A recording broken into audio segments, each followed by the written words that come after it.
कोई फूल धूप की पत्तियों में हरे रिबन सा बंधा हुआ, वो गजल का लहजा नया नया, न कहा हुआ न सुना हुआ। जिसे ले गई है अभी हवा, वो वरक था दिल की किताब का, कहीं आंसुओं से मिटा हुआ, कहीं आंसुओं से लिखा हुआ। कई मील रेत को काट कर कोई मौज फूल खिला गई, कोई पेड़ प्यास से मर रहा है नदी के पास खड़ा हुआ।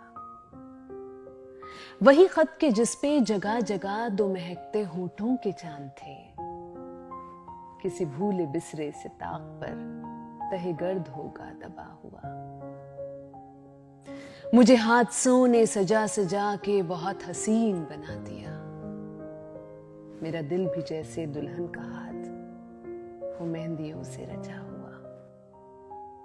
वही शहर है, वही रास्ते, वही घर है और वही लॉन भी, मगर उस दरीचे से पूछना वो दरख्त अनार का क्या हुआ।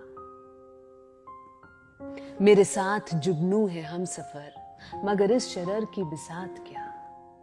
ये चिराग कोई चिराग है, न जला हुआ न बुझा हुआ।